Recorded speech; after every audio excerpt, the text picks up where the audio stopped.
अस्सलाम वालेकुम, मैं हूं रेहान तारिक और आप देख रहे हैं 10 तक। स्वीडन में अवाम पहली खातून वजीर आजम के इंतखाब का जश्न मना ही रहे थे कि अपने इंतखाब से महज 12 घंटे बाद, सिर्फ 12 घंटे बाद वजीर आजम मैग्डालेना एंडरसन ने ड्रामाई तौर पर पार्लियामान से इस्तीफा दे दिया। यानी एक तरफ वो इलेक्ट होने के 12 घंटे के अंदर अंदर उनके हामी जश्न मना रहे थे कि वजीर आजम मुस्ताफी हो गई। वजीर आजम एंडरसन ने बजट मंजूर ना होने और इत्तेहादियों के साथ छोड़ने पर अपने ओहदे से इस्तीफा दिया। पहली खातून वजीर आजम ने अश्कबार आंखों से कौम से खिताब में कहा कि मेरे लिए ये एजाज की बात है, लेकिन मैं ऐसी हुकूमत की क़यादत भी नहीं करना चाहती जहां इसकी कानूनी हैसियत पर सवाल उठाने की वजह मौजूद हो। वजीर आजम एंडरसन का कहना था कि अगर कोई इत्तेहादी जमात हुकूमत छोड़ने का फैसला करती है तो मखलूत हुकूमत को मुस्ताफी हो जाना चाहिए। वजीर आजम पाकिस्तान इमरान खान ने कौम को हमेशा मगरबी जमहूरियत की मिसालें दी हैं। कौम को बताया कि मगरब में हुक्मरान अवाम को जवाबदेह होते हैं, अगर मुझे किसी के सामने झुकना पड़ा तो इससे बेहतर है कि मैं इस्तीफा दे दूं। इस हवाले से इमरान खान साहब कैसे मगरब की मिसालें देकर कोट किया, अगर उन पर ऐसा वक्त आएगा तो झुकने से बेहतर है कि वो इस्तीफा दे दें। वो क्या कहते हैं, जरा उसकी एक झलक आपके साथ करते हैं। बरतानिया की पार्लियामेंट्री डेमोक्रेसी चली नहीं है सिवाय बरतानिया की और एंग्लो सैक्सन मुल्क में, कनाडा में चल गई, ऑस्ट्रेलिया न्यूजीलैंड के अलावा सारी जगह पे वो बंदरबांट बन जाती है, क्योंकि उसके लिए एक बड़ा आपको मॉरल स्टैंडर्ड चाहिए होते हैं उस डेमोक्रेसी के लिए। वहां कभी कोई तसव्वुर भी नहीं कर सकता कि जनाब वोट बिकेगा। वहां कोई छांगा मांगा जैसी और वो जो बंद करके या मरी में बंद करके भेड़ बकरियों की तरह कभी लोग नीलाम नहीं होते। उधर कोई सोच नहीं सकता है, सबको पता है सेनेट के अंदर इलेक्शन में पैसा चलता है, वहां कोई तसव्वुर भी नहीं कर सकता। ये हमने स्वीडन की वजीर आजम की मिसाल आपको दी जो अपने ओहदे से मुस्ताफी हो चुकी हैं। हमने वजीर आजम इमरान खान का जो स्टेटेड पोजीशन है वो आपके सामने रखी, लेकिन गुज़श्ता तीन बरस के दौरान हुकूमत ने अपना ज्यादातर वक्त इत्तेहादी बनाने में गुजारा है। हर स्कैंडल पर हुकूमत के गिरने के खौफ से पुरस्रार खामोशी इख्तियार की गई। पीटीआई हुकूमत ने 39 माह में $32 अरब बैरून मुल्क कर्जा लिया है। यानी सिर्फ 39 माह के अंदर, 3 साल की कलील मुद्दत के अंदर $32 अरब का कर्जा है। आज हर पाकिस्तानी 2,35,000 रुपए का मकरूज हो चुका है। मौजूदा हुकूमत ने 3 बरस में मजमूई कर्ज में 70% इजाफा किया है। कर्ज और अदायगियों का बोझ 50 खरब रुपए से तजावुज कर चुका है। हुकूमत से सवाल हो रहा है कि इन 3 बरस में ना इंफ्रास्ट्रक्चर के मंसूबे लगे, ना बिजली और पानी के मंसूबे हैं, ना माशी तरक्की में इजाफा हुआ। $1 अरब आखिर लगे कहां हैं, यही सवाल ऑपोजिशन भी उठा रही है। पाकिस्तान को कर्जिस्तान किसने बना दिया है? पाकिस्तान को डेट ट्रैप में किसने धकेल दिया? 2008 से लेके 2018 तक पीपल्स पार्टी और मुस्लिम लीग नून की दोनों हुकूमतों में जितना कर्ज लिया गया, इमरान खान साहब की हुकूमत ने 3.25 साल में उससे ज्यादा कर्ज लेकर पाकिस्तान को मकरूज कर दिया है। डेट कमीशन ने कहा कि जनाब पिछली हुकूमतों ने जितना कर्जा लिया आप तो उससे ज्यादा कर्जा ले चुके हैं। 16,000 रुपए से ज्यादा इन्होंने पब्लिक डेट बढ़ाया है। उसके एवज क्या ईंट लगाई है? 91,000 रुपया फी कस लोगों की गर्दनों में कर्जे का फंदा जो है लगाया गया है। आज पाकिस्तान फॉर सेल का स्टिकर पाकिस्तान की मईशत पे लगा हुआ है। अब बात कर्जों तक महदूद नहीं है, बल्कि गुज़श्ता 3 बरस अवाम की मुश्किलात दिन रात बढ़ी हैं, मगर कोई इस्तीफा आया और ना ही अवाम से माफ़ी तलब की गई। पाकिस्तान तहरीक इंसाफ ने कौम को बताया कि लूटी हुई दौलत वापस लाई जाएगी, मगर अब दौलत वापस लाने के दावे से भी हाथ खड़े कर दिए गए। इदारों को मुतनाज़ बनाया गया, यहाँ तक कि ऑपोजिशन ने हुकूमती रवैये की बुनियाद पर इदारों पर इल्ज़ाम कर दी। इसी इल्ज़ाम तराशी पर chairman NAB justice retired Javed Iqbal ने भी सियासी क़यादत को खुला चैलेंज दे दिया। के केसेस हैं, इनकी रेफरेंसेस का डिसाइड करना वो साहब अदालत का काम है, वो नैब का काम नहीं है। अगर इन रेफरेंसेस को डिसाइड करना मेरे अख्तियार में होता तो मैं आप यकीन करें कि ये साल इसमें कभी न लगते। वो चाय की प्याली में तूफान उठा दिया गया कि जी ये रिकवरी कहाँ जाती है? भाई रिकवरी हमें कोई करेंसी नोट्स की शक्ल में नहीं मिलती कि हम आपको बुला के कहेंगे जी आए बैठ के नोट गिनते हैं। तो तूफान लाने वालों को ये इल्म नहीं था कि नैब ने एक पैसे का हिसाब रखा हुआ है। कुछ लोग सियासत में अपने आप को नैब की बुनियाद पर जिंदा रखना चाहते हैं और वो नैब की बुनियाद पर जिंदा है। उनकी सुबह नैब से शुरू होती है, उनकी शाम नैब पे खत्म होती है। कि नैब के खिलाफ बाज़ औक़ात जिस किस्म का शर्मनाक प्रोपेगेंडा किया जाता है, मैं उसकी मज़म्मत करता हूँ। अगर आपकी अना की तस्कीन इस बात में है, आपकी ईगो अगर इस बात से तस्कीन मिलती है कि नहीं नहीं, हमने चेयरमैन नैब की जात को मुतनाज़ा बनाना है, तो आप बेशक बनाएं। आपका ये कहना है कि जी गवर्नमेंट में कुछ लोगों के खिलाफ एक्शन नहीं लिया जाता, आप ये बताएं कि आपने कितनी दरखास्तें आज तक नैब को दी हैं कि नैब ने गवर्नमेंट के खिलाफ एक्शन नहीं लिया। आज कंप्लेंट फाइल करें, मैं 48 घंटे में उस पर एक्शन। मेरे लिए कोई यहाँ मुकद्दस गाय नहीं है। अब पाकिस्तान तहरीक इंसाफ के दौरे हुकूमत में सिर्फ नैब ही नहीं बल्कि अदलिया को भी निशाना बनाया गया। गुज़श्ता चंद दिनों से साबिक चीफ जस्टिस साकिब निसार की ज़ात पर सवालात उठाए जा रहे हैं। अवाम और अपोजिशन हुकूमत से मामले पर ट्रुथ कमीशन बनाने का मुतालबा कर रही है, मगर हुकूमत अपोजिशन पर इल्ज़ामात आयद कर रही है, इदारों को मुतनाज़ बनाया जा रहा है, सवालात उठाए जा रहे हैं। इस पर बात करेंगे। इस वक्त पाकिस्तान तहरीक इंसाफ के सेनेटर बैरिस्टर अली जफर साहब ने हमें ज्वाइन किया है। अस्सलाम वालेकुम अली जफर साहब, बहुत बहुत शुक्रिया आपके वक्त के लिए। ऑल्दो पब्लिक के इश्यूज बहुत डिफरेंट है, अवाम तो आज पेट्रोल लेने के लिए लाइनों में लगी हुई है, लेकिन पेट्रोल नायाब हुआ है, हड़ताल है, चीनी मैसर नहीं है, आटा दस्तरस से बाहर है, अशिया खुरोनोश का जो आलम है वो आपके सामने। लेकिन मैं क्या करूं कि सियासत ऑडियोज और वीडियोस पर हो रही है। तो सबसे पहले मुझे इसी सवाल का जवाब दे दीजिएगा सर, सादा सा सवाल है, ये जो ऑडियो वीडियोस चल रही हैं, बजाय इसके कि इनका मामला इसको सेटल किया जाए प्रेस कॉन्फ्रेंसेस के अंदर पब्लिकली, इस पर कोई इंक्वायरी नहीं होनी चाहिए? ये देखें, जहां तक ये ऑडियो लीक का या ऑडियो जो न्यूज़ है जो आई, जिसको मैं समझता हूं कि फेक ही है, लेकिन बहरहाल उसका ताल्लुक किसी चूंकि हुकूमत के साथ नहीं, किसी पॉलिटिकल पार्टी के साथ नहीं है, उसका ताल्लुक स्ट्रेट अवे जुडिशरी के साथ है। और जब जुडिशरी के साथ कोई जुडिशरी के वकार या रेपुटेशन के बारे में कोई बात हो तो फिर ये हम सब का मामला हो जाता है। हम सब चाहते हैं इस चीज को उसकी एंडिंग हो, उसका फैसला हो कि दुरुस्त है कि नहीं। क्योंकि मैं एक बात करता हूं, मैं कहता हूं ये फेक, आप कुछ और समझते हो, पब्लिक कुछ और समझती हो, तो जरूरी है कि इसकी इन्वेस्टिगेशन के बाद ये फाइनल बेस्ट अदारा है जो इसको फाइनली फैसला कर सकता है इसके ऊपर, वो है जुडिशरी इटसेल्फ। यानी अदलिया ही इसके ऊपर अगर इन्वेस्टिगेट करे और इस पे फैसला करे तो मेरा ख्याल है ये सबसे बेहतर होगा। और खुशकिस्मती से हमारी एक चूंकि प्रोसीडिंग्स चल रही हैं कंटेम्प्ट की और ये उसके साथ कनेक्टेड है हमारा, तो शायद उसी कंटेम्प्ट की प्रोसीडिंग्स में ही। अच्छा बैरिस्टर साहब, जैसे कि आपने फरमाया कि इसका ताल्लुक क्योंकि बराह रास्त अदलिया के साथ है, अदलिया से ताल्लुक रखने वाली शख्सियात है जिन पर इल्जामात लग रहे हैं, लेकिन इंटरेस्टिंगली हुकूमत इन इल्जामात का दिफा करती हुई दिखाई दे रही है। हमने देखा हुकूमती वज़रा तर्जुमान जो है वो ये साबित करने में लगे हुए हैं कि ऑडियो जाली है। तो आपको लगता नहीं है कि पेशतर इससे कि ये साबित किया जाए पब्लिकली प्रेस कॉन्फ्रेंसेस के अंदर, मीडिया टॉक्स के अंदर, तो बेहतर यह है कि इसका फोरेंसिक ऑडिट हो जाए?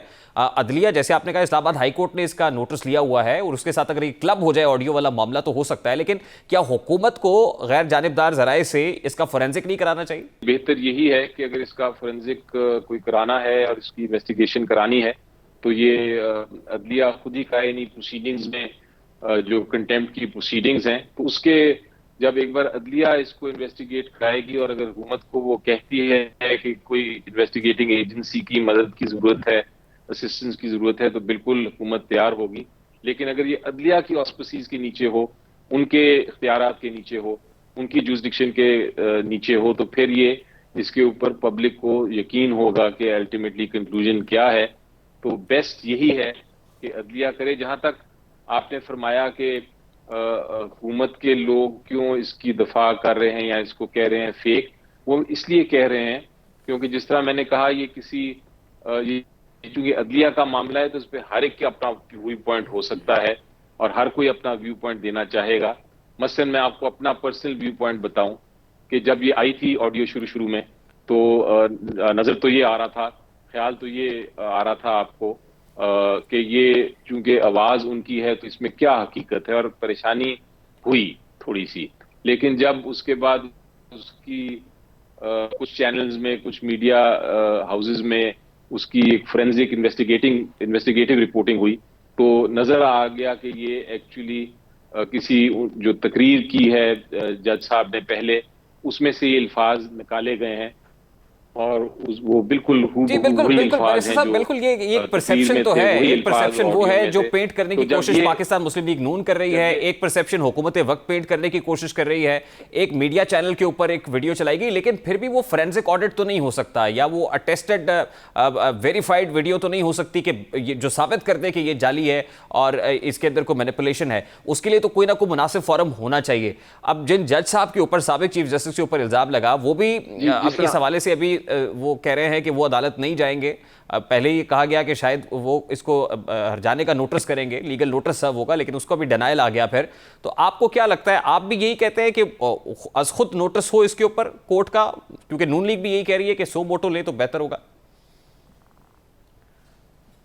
जी, जैसा मैंने कहा कि इसका चूंकि अदालत से डायरेक्टली ताल्लुक है और चूंकि कंटेम्प्ट की प्रोसीडिंग्स भी चल रही हैं, और इस पे एक तासुर ये भी आ रहा है कि जिस तरह की ये ऑडियो जो आई, ये इसलिए आई कि उसको जो अदालती अपील अदालत में पेंडिंग है उनके ऊपर एक तरह से इन्फ्लुएंस करने की कोशिश है।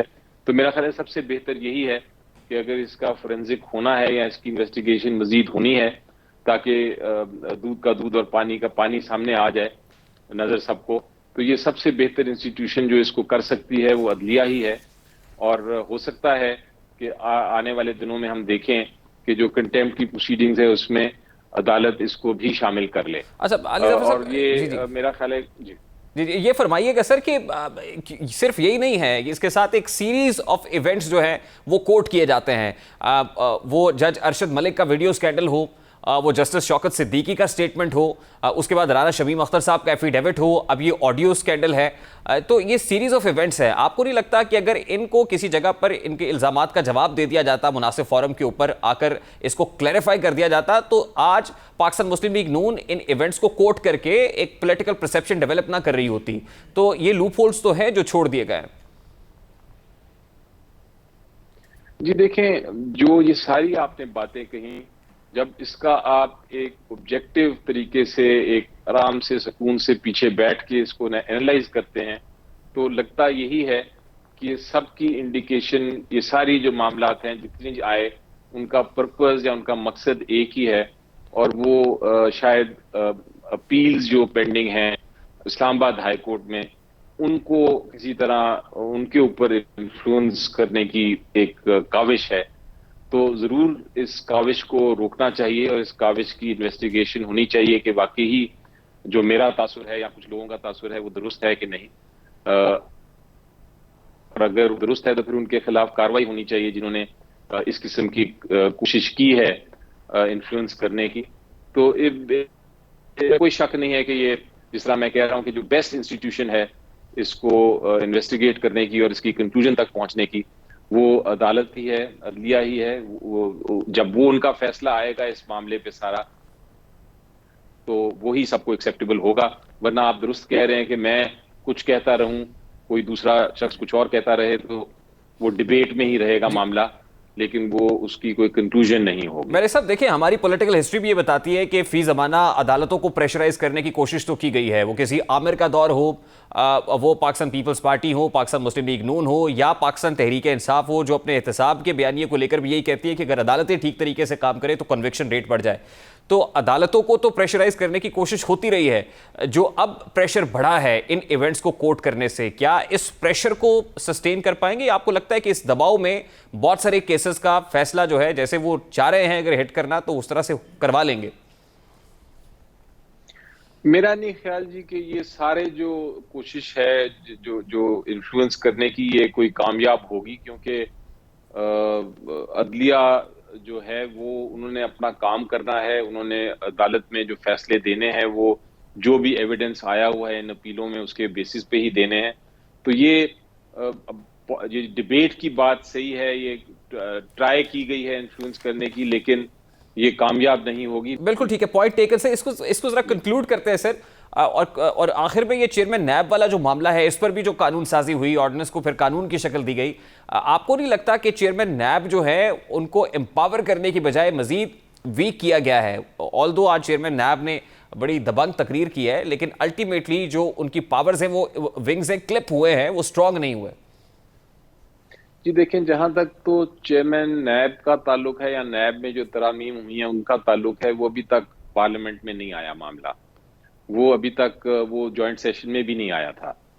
वो तो अभी ऑर्डिनेंस की शक्ल में है और ऑर्डिनेंस सिर्फ 3 महीने का होता है, उसके बाद उसने जाके तो पार्लियामेंट में आना ही आना है। सो जब वो आएगा उधर डिबेट होगी और उसमें अगर कोई खामियां हैं तो वो दुरुस्त हो जाएंगी। लेकिन ओवरऑल अगर आप मेरा कमेंट चाहते हैं, ओवरऑल के कानून किस किस्म का है, मेरी नजर में ये कानून बल्कि इम्प्रूव कर रहा है सिस्टम को, ये बेहतर कर रहा है। और ये ऐसी तरामीम है, इनमें से बहुत सारी, एक दो मसले हैं जो मैं आपको जिनका जिक्र भी कर सकता हूं, जो करेक्ट होने वाले हैं, दुरुस्त होने वाले हैं, लेकिन ओवरऑल ये सिस्टम को बेहतर करता है। शुक्रिया अली जफर साहब आपके वक्त के लिए। पाकिस्तान तहरीक इंसाफ से ताल्लुक रखने वाले सेनेटर बैरिस्टर अली जफर साहब हमारे साथ मौजूद थे। अभी एक ब्रेक लेंगे, ब्रेक के बाद वापस आएंगे, बात करेंगे कि पेट्रोल कब मिलेगा। पेट्रोल पंप्स के बाहर कतारें तो है लेकिन पेट्रोल नहीं है, कब मिलेगा, बात करेंगे इस पर।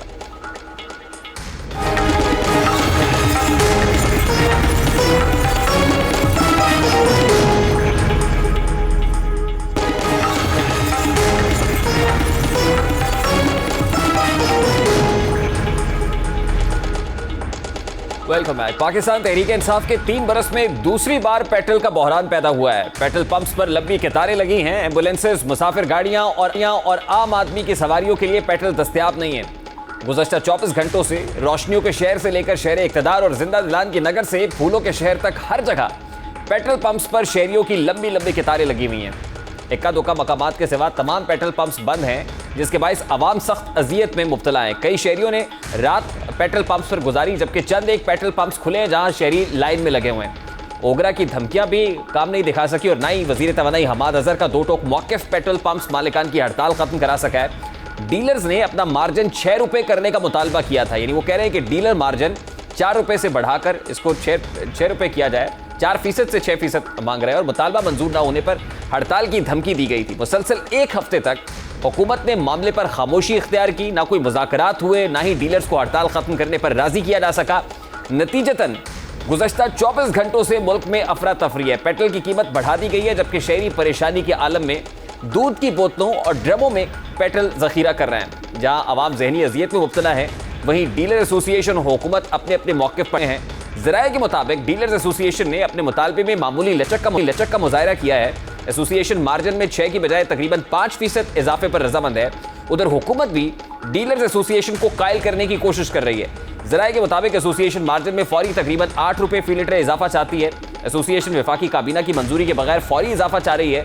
हुकूमत का मौक़िफ़ है दूसरी जानिब के डीलर मार्जिन में जायज़ इजाफे के लिए तैयार है, ताहम जितना इजाफा डीलर्स चाहते हैं वो नाकाबिले कबूल है, यानी डीलर्स का जो मुतालबा है वो नाजायज़ है। एसोसिएशन के नाकाबिले अमल मुतालबात तस्लीम नहीं किए जाएंगे। हुकूमत किसी तौर डीलर्स की ब्लैकमेलिंग में नहीं आएगी। हुकूमती ज़राए के मुताबिक डीलर्स अपनी बात पर बज़िद रहे तो हुकूमत के पास दीगर ऑप्शंस भी मौजूद हैं। अभी डेडलॉक कायम है, ये डेडलॉक कहाँ है इस पर बात करेंगे। चेयरमैन पेट्रोलियम डीलर्स एसोसिएशन हमें ज्वाइन कर चुके हैं, लेकिन उससे पहले इस वक्त क्या मनाजिर दिखाई दे रहे हैं मुल्क भर के अंदर, ज़रा वो आपके सामने रखता है। ना होगा तो फिर अल्लाह का हाल करे भूखे मरेंगे और किधर आएंगे। ये बाइकों वाले हैं, सारे बाइक पे काम करना है, ये पाँव है हमारे, अगर यही खत्म हो गया तो हम क्या करेंगे इसका।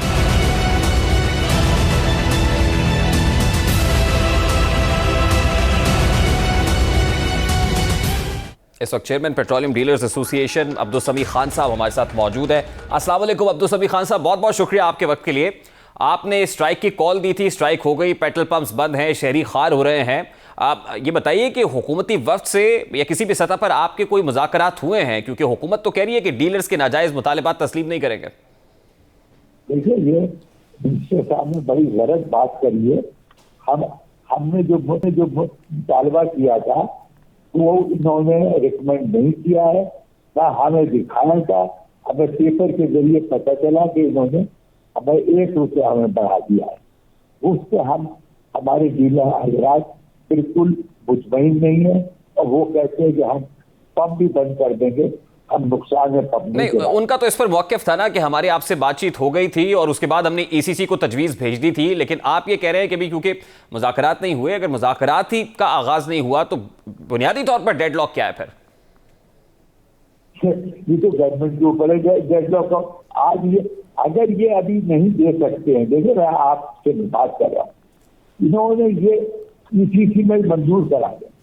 जो हमारे मुतालबात थे 3 महीने में हमें लिख के दे दें कि आपके मुतालबात पूरे कर देंगे, तो डेडलॉक खत्म हो जाए। लेकिन देखिए समीर खान साहब, आप 6% डीलर मार्जिन चाह रहे हैं इस वक्त, जो कि प्रैक्टिकली शायद मुश्किल लग रहा है हुकूमत के लिए, क्योंकि ऑलरेडी लेवी बढ़ाने का प्रेशर हुकूमत पर है कि हर माह 4 रुपए का इंक्रीमेंटल एक इजाफा होगा, लेवी को 30 रुपए तक लेकर जाना है। ऐसे में हुकूमत मुतहम्मिल हो सकती है कि आपका ये मुतालबा मान ले और हुकूमत ये समझती है कि असल में आप तो 9 रुपए इजाफा चाह रहे हैं पेट्रोल के अंदर। हम अपना मुतालबा कर रहे हैं, इन्होंने बिजली के बढ़ा दिए, क्यों बढ़ा दिए इन्होंने बिजली के, हर चीज के, गैस के बढ़ा दिए, हर चीज के बढ़ा दिए थे। तो उस वक्त आप लोग भी खामोश होते हैं और आप समझते हैं कि हम नुकसान में अपना कारोबार चलाते रहे। मैंने आपको किसी जगह पर सुना कि आप ये कह रहे हैं कि हमारे साथ कमिटमेंट हुई थी कि 4% से डीलर मार्जिन बढ़ा के 6% कर दिया जाएगा। ये कमिटमेंट आपको किसने दी थी? हाँ, इन्होंने सेक्रेटरी मिनिस्टर ने कमेटी बनाई, उसमें सेक्रेटरी पेट्रोलियम, ओगरा, टीवी ऑयल और हमारी तरफ से 5 लोग थे। अब हमने बैठ के उन्होंने कमेटी बनाया, हम 5 तारीख को बंद कर रहे थे, हमने कहा ठीक है 5 को नहीं करते। फिर इन्होंने कहा कि 17 तक आप नहीं, ये कोई समीर खान साहब रिटन कमिटमेंट थी? क्योंकि आप कह रहे हैं कि secretary petroleum dealers petroleum association की सरबराही में इजलास हुआ था। अगर इजलास हुआ तो यकीनन उसके मिनट्स मौजूद होंगे, और मिनट्स के अंदर क्या ये लिखा हुआ है कि 6% तक बढ़ाने की तजवीज ईसीसी को की जाएगी? नहीं, मैं ये नहीं कह रहा। हमने 6% उसका हिसाब दिया था और मिनट्स में उनके पास मौजूद होगी। बिजनेस तो उनके लोग लिख रहे थे। मैं जो कह रहा हूँ मैं गलत बात तो नहीं कहूँगा। नहीं, आपने प्रपोज किया था कि इसको 4% से 6% होना चाहिए। जो आपका प्रपोजल था, सिफारिशात थी, क्या वो मीटिंग में मान ली गई थी? देखिए, उन्होंने बाला बगैर हमारे मशवरे के ईसीसी में भेज दिया। इससे बड़ा सबूत क्या है कि वो घबरा गए कि हमने इनसे ये मीटिंग में हुआ थे, हमें बताना चाहिए था इनको। तो फिर आप ये कह रहे हैं कि मीटिंग में उन्होंने बाला ये भिजवा दी सिफारिशात ईसीसी को, और उसमें 1% इंक्रीज है। आप ये कह रहे थे कि इसमें 6% होना चाहिए, नहीं 2% इंक्रीज चाहते थे, 1% तो बढ़ गया फिर इसका मतलब। और अगर हमने ये भी कहा है कि आप 2 महीने 3 महीने में हमें लिख के दें कि आपके मुतालबात उसको, अभी तो जो ओगरा में ईसीसी में जो गया है ये इसको कंफर्म करेंगे, उसके बाद 2-3 महीने में हमें दे दें कि हम आपका बढ़ा दें। नहीं, यानी इस वक्त आपका जो मुतालबा है वो मजीद 1% का है, यानी 4% से 5% पर आगे आप मजीद 1% बढ़ाना चाहते हैं। यही मुतालबा है? अगर ये इसकी यकीन दहानी हो जाए तो ये स्ट्राइक कॉल ऑफ हो जाएगी? हाँ बिल्कुल बिल्कुल, हमें ऑफिशियल देगा। और समीर खान साहब, ये यकीन दहानी आपको किससे चाहिए? ये सेक्रेटरी पेट्रोलियम कराएंगे या फिर हमाद अजहर ये यकीन दहानी कराएंगे तो उसके बाद आप कॉल ऑफ करेंगे इसको? सेक्रेटरी पेट्रोलियम से चाहिए, बाकायदा चाहिए, ऐसे नहीं चलता चलाता नहीं, एक कागज पे लिख के दे रहे, वो हमारे साथ बैठे अनाउंस भी करें और हमें लिख के दीजिए सेक्रेटरी पेट्रोलियम। लेकिन बज़ाहिर तो अभी हुकूमत या फिर ओगरा या पेट्रोलियम डिवीजन इस मूड में नहीं दिखाई देते हैं। अगर यूं ही रहता है, डेडलॉक रहेगा, तो फिर आपकी हिकमत अमली क्या है डीलर्स की? ये हड़ताल कब तक जारी रखेंगे फिर? ये तो मैं डीलर हजरात से मशवरा करूंगा, जब भी मैं कर सकता हूँ, उससे पहले जब भी मैं कर सकता हूँ। बहुत बहुत शुक्रिया अब्दुल समी खान साहब हमारे साथ मौजूद थे, चेयरमैन पेट्रोलियम डीलर्स एसोसिएशन। गुफ्तगू आपने सुनी है। ब्रेक लेनी है, ब्रेक के बाद वापस आएंगे। सिंध में कब्जा माफिया के पीछे कौन है, ये एक बहुत बड़ा सवाल है, और फिर नस्लत टावर के मुतासरीन, उन पर इस वक्त क्या बीत रही है, हमारे साथ मौजूद होंगे इस ब्रेक के बाद। हमारे साथ रहिए।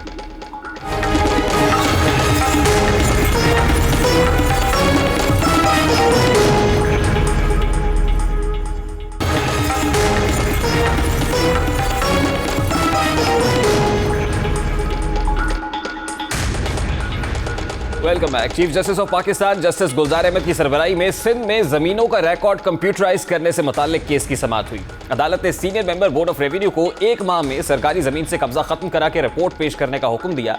दौरान समाअत चीफ जस्टिस गुलजार अहमद ने कहा कि सिंध की आधी से ज्यादा जमीनों पर कब्जे हैं।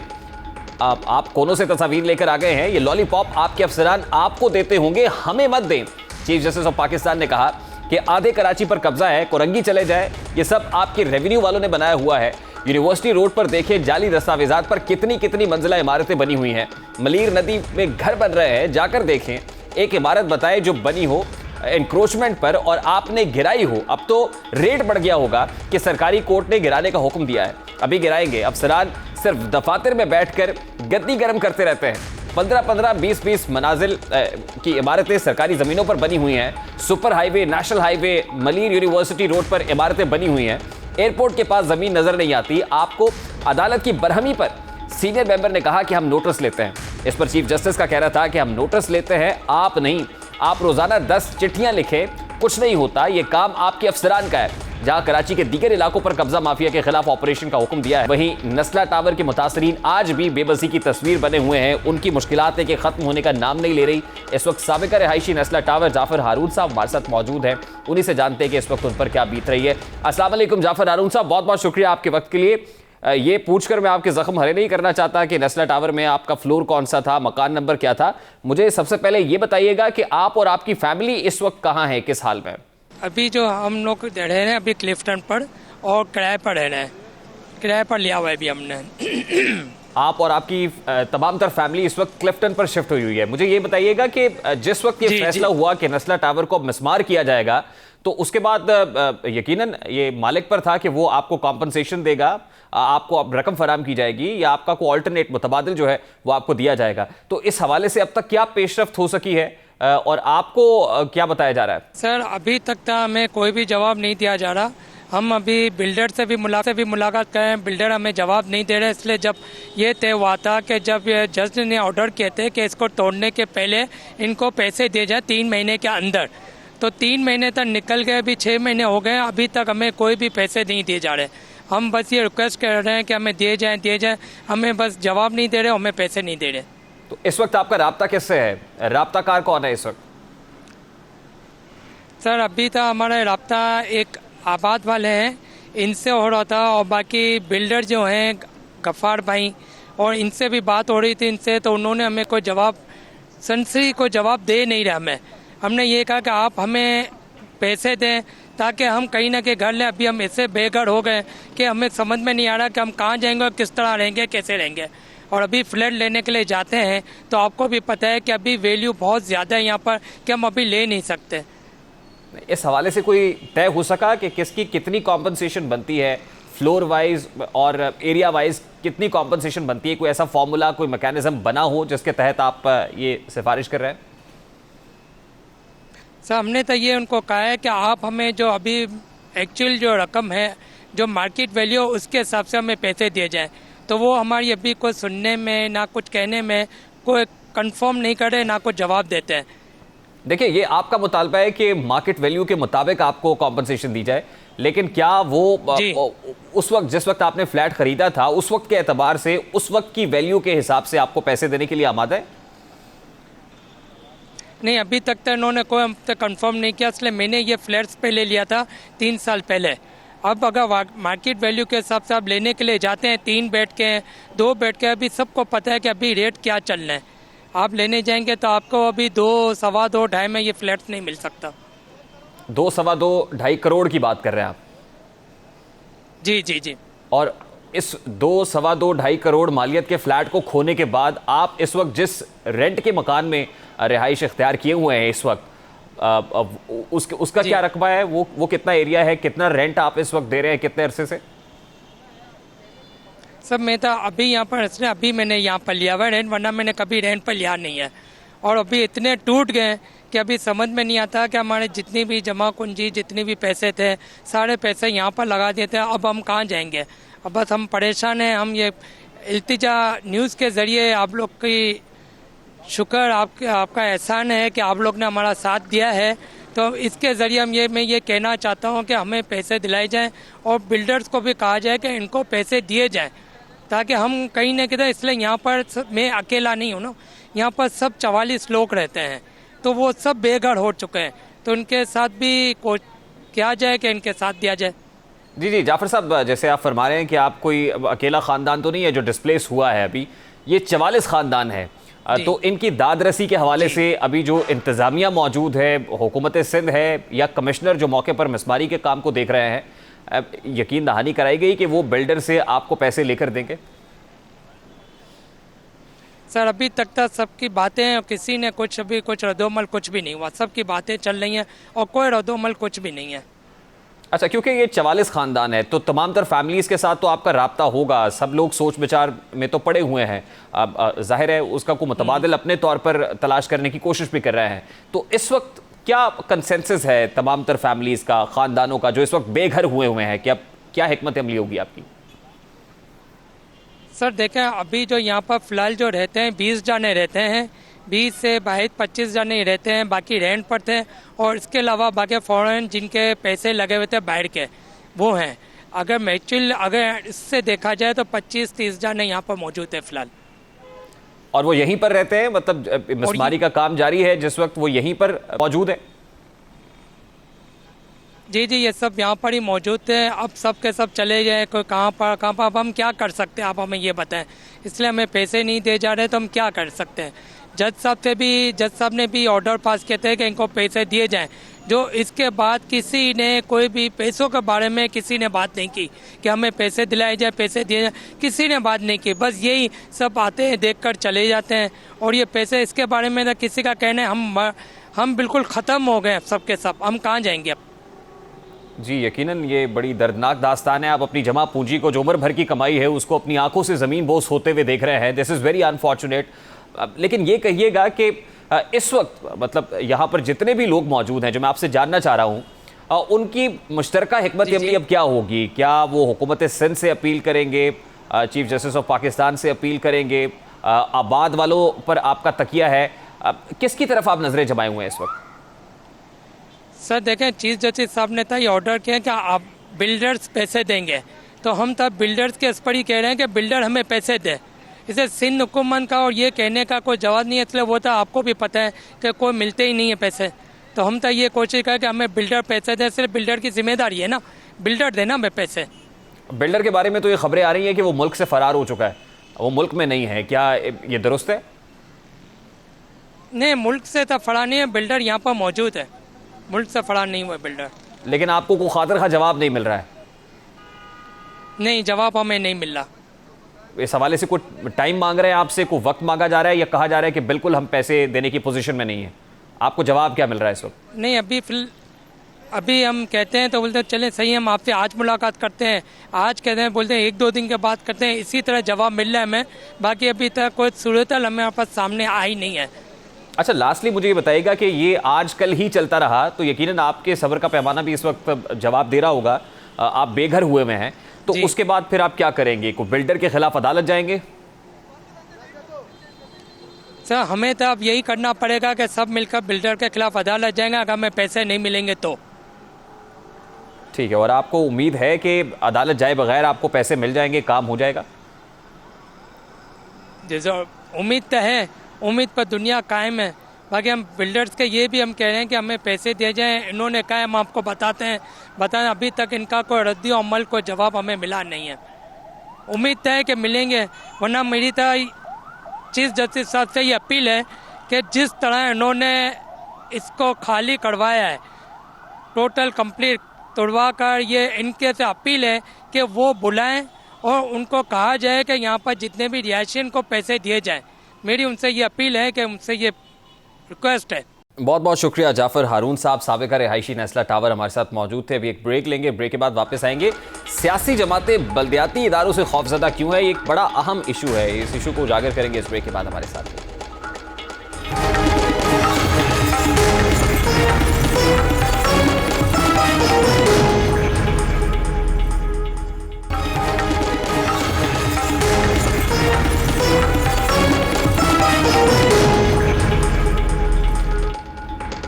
Welcome back. आईने पाकिस्तान बल्दियाती निज़ाम को जमहूरियत की असास करार देता है, लेकिन पाकिस्तान दुनिया की वाहिद जमहूरियत है जहां बल्दियाती इंतखाबात आमिर हुक्मरानों के दौर में हुए हैं, जब सिविल हुक्मरानों ने हमेशा बल्दियाती निज़ाम की बहाली में पसोपेश से काम लिया है, ताखीरी हरबे इस्तेमाल किए गए। आईनी पाकिस्तान के बल्दियाती हुकूमतों के खात्मे के 120 अयाम के अंदर इंतखाबात कराना लाजमी होता है, मगर मुल्क में बल्दियाती निज़ाम की मुद्दत के खात्मे के 2.5 बरस बीत जाने के बावजूद ताहाल मकामी हुकूमतों के इंतखाबात नहीं हो सके, एम्पावर नहीं हो सके, ग्रास रूट लेदार मुंतकिल नहीं हुआ। बलोचिस्तान और खैबर पख्तूनख्वा में बल्दियाती इदारों की मुद्दत 27 अगस्त 2019, सिंध में 30 अगस्त 2020 को खत्म हुई थी, जबकि पंजाब में बल्दियाती महकमों को तहलील कर दिया गया, जिसके बाद 1 जनवरी 2020 को मुद्दत खत्म हुई। लेकिन मुल्क में बल्दियाती इंतखाबात के इम्कानात दिखाई नहीं दे रहे। हुकूमत में आने से पहले तहरीक इंसाफ के सरबराह इमरान खान ने कौम से जो वादे किए थे, उनमें से एक ये था कि वो इख्तियारात को निचली सतह पर मुंतकिल करेंगे, इदारों को मजबूत करेंगे। सरबराह तहरीक इंसाफ खुद वजीर आजम है, मगर बल्दियाती इंतखाबात होते हुए दिखाई नहीं दे रहे। MNA और MP को ये जो रिश्वत देते हैं डेवलपमेंट फंड के नाम पे, ये खत्म नहीं होगा। बल्दियाती निजाम को मजबूत नहीं करेंगे ताकि डेवलपमेंट नीचे हो। अब इस बार हमने कोई डेवलपमेंट फंड अपने MNA MPs को इसलिए नहीं देने कि यही है करप्शन यहां से शुरू होती है। जैसे ही हमारी इंशाल्लाह इलेक्शन जीतेंगे, 90 दिन के अंदर हमने लोकल बॉडी इलेक्शन करवाना है। तहरीक इंसाफ ने कोई डेवलपमेंट फंड नहीं देने MNA MPs को। कौन सी दुनिया की डेमोक्रेसी के अंदर MNAs और MPs को डेवलपमेंट फंड मिलते हैं? वो तो बल्दियात का काम होता है। ये जो इंशाल्लाह जो पंजाब में और सिंध में, पंजाब में और जो KP में लोकल गवर्नमेंट सिस्टम आ रहा है, ये असल आप कहते हैं ना जी किधर है नया पाकिस्तान, ये बनेगा नया पाकिस्तान। वज़ीर आज़म इमरान खान नया पाकिस्तान बनाने के दावे करते थे, वादे करते थे, लेकिन अभी सब कुछ बरक्स हो रहा है उनके वादों के। आम पाकिस्तानी जिसके मसाइल उसकी दहलीज पर हल करने का हक आईने पाकिस्तान देता है, वो जमहूरी हुक्मरानों से सवाल करता है कि जमहूरी सियासी जमातें बल्दियाती इंतखाबात में रुकावटें क्यों डालती हैं। तहरीक इंसाफ वादों के बावजूद इंतखाबात में ताखीरी हरबे क्यों इस्तेमाल कर रही है? क्या बल्दियाती इंतखाबात के इनेकाद में ताखीर मरदमशुमारी के मुतनाज़ नताइज हैं, या हुकूमत का गैर संजीदा रवैया इसका ज़िम्मेदार है? अवामी नुमाइंदे अवाम तक इख्तियारात की मुंतकली से घबराते क्यों हैं? क्या अवामी नुमाइंदों को अपने इख्तियारात छिन जाने का खौफ है? ऐसे बहुत सारे हैं जो पाकिस्तान तहरीक इंसाफ हुकूमत से हैं। यकीनन इसका जवाब हुकूमत को देना होगा, और जवाब इसी सूरत दिया जा सकता है कि जब बल्दियाती इंतखाबात कराए जाएँ और बल्दियाती इदारों को एम्पावर किया जाए। प्रोग्राम का वक्त अपने इख्तिताम को पहुंचा। आपसे मुलाकात होगी इंशाल्लाह कल। अपना रखिएगा ख्याल। अल्लाह हाफ़िज़।